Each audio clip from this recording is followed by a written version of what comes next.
got a clean mug around here somewhere.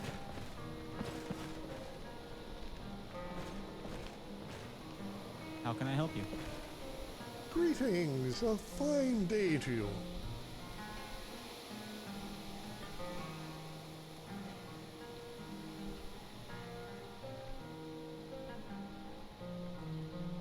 Oh, not just good spirits, the best. You could punch me in the throat and I would still be smiling. I would also be a corpse, given how fragile I am. She's a girl. But I would die happy, It's good knowing I stuff, helped Nora. relieve you of your Not an stress. easy world out here. Keep at it. Oh, I do apologize. I meant you no harm. People often remark on how jovial I am, even on days when I feel blue. My mind is only capable of one type of thinking, the positive kind, which is why it came as a shock to hear one of my friends accuse me of being, quote, less than courteous to him during a chance meeting in Skyrim. It turns out that he had the displeasure of meeting my doppelganger, though I myself have never been this far north. According to him, the Southmare wore my face as if it were a tunic, and summoned my voice as if it were a spell, only he failed to use them in the manner for which they were crafted. He was rude, salty, and threatened my friend with bodily harm. In other words, he was strong. He was brave. For a sworn coward such as myself, I was rather intrigued at the prospect of meeting such a fellow.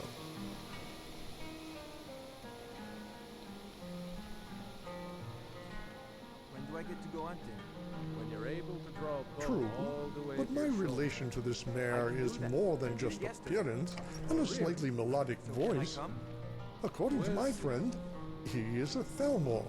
For you see, I was once a part of that organization myself, before circumstances forced me to resign.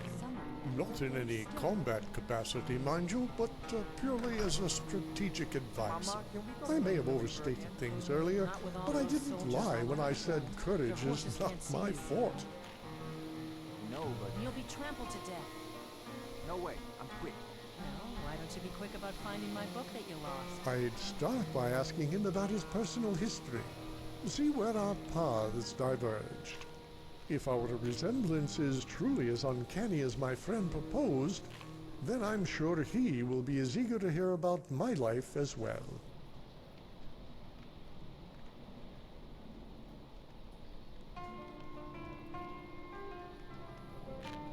Life is strange, my good friend.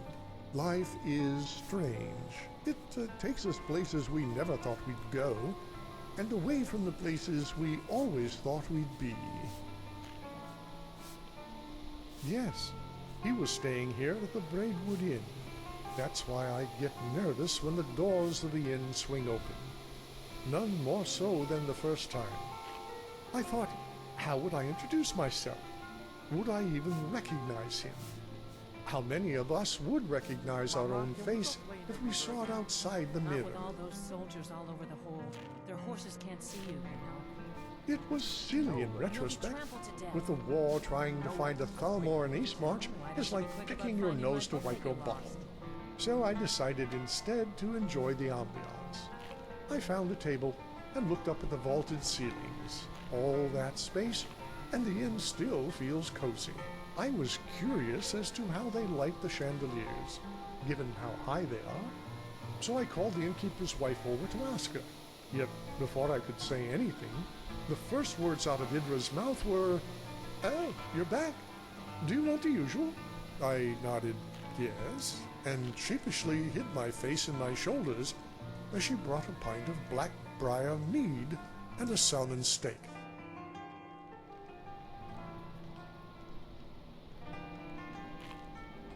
On the contrary, it was the most delicious mead I had ever had the pleasure of tasting. Something about the honey they use here, simply magnificent. The salmon steak was quite delectable as well, and the portions were just enough to be filling without making me sluggish. It was then that I realized my doppelganger and I share more than just a face. I wonder if he too has a deep, inexplicable fear of owls.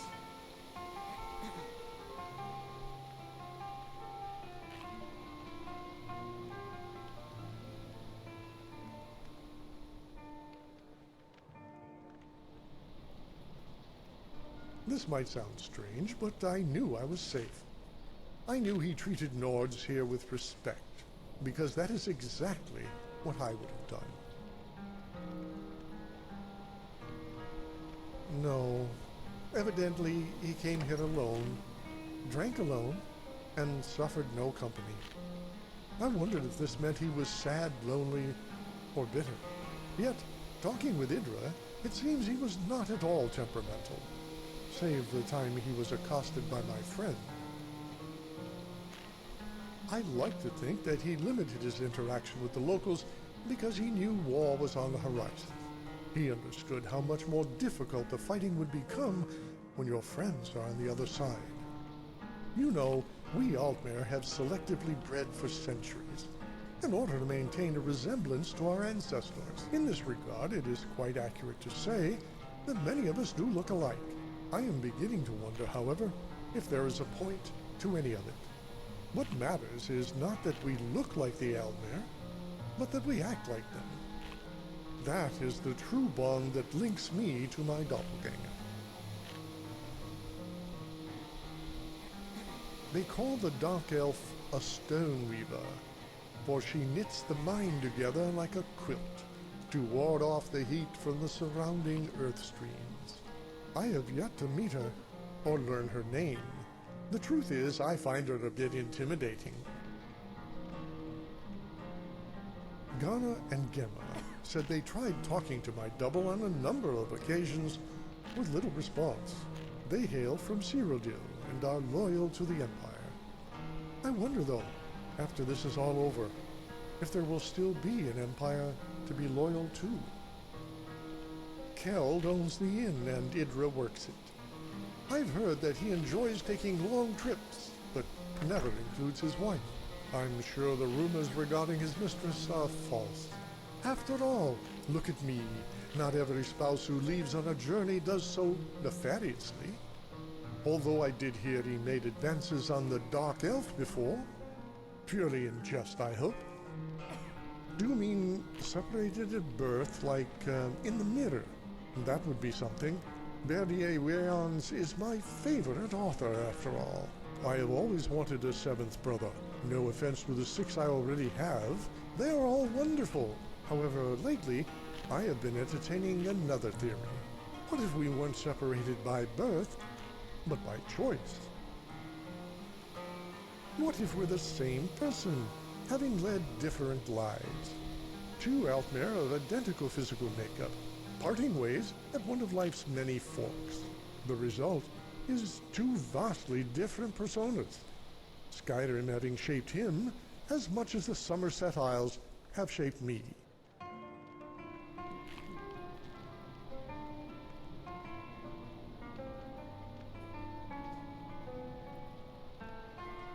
Yes, if you think about it, we all start from the same place, a womb.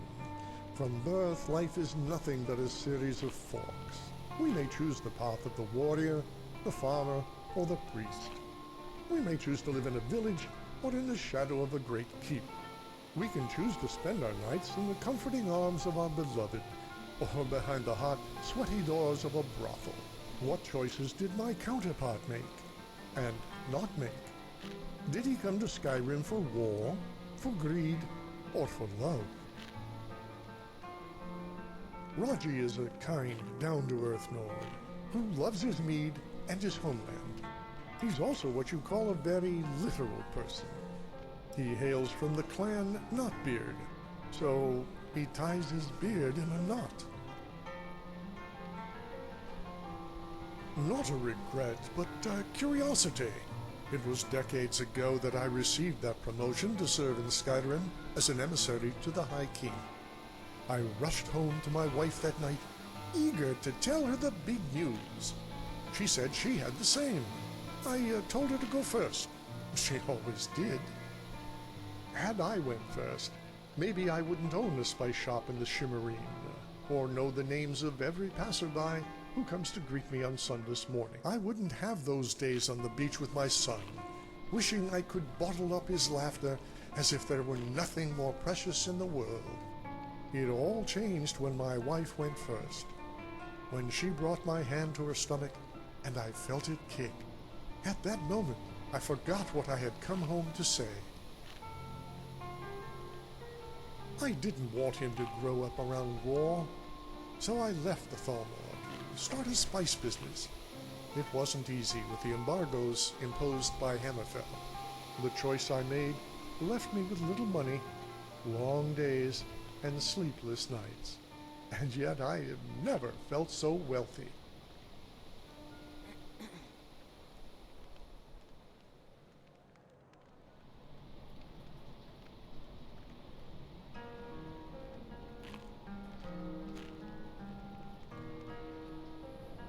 That's a good question. One that I've wrestled with since I boarded that ship to Windhelm. When I was a child, I dreamt of becoming a Justicar. Like most Altmere children, I'd heard the tales of their heroism during the Oblivion Crisis. How Erendil of Cloudrest vanquished 100 Daedra in as many hours, and the tale of the Golden Seven, who uncovered the plot by the traitor Ryandor. My skills in combat, however, relegated me to a life dreaming of battle as opposed to participating in them.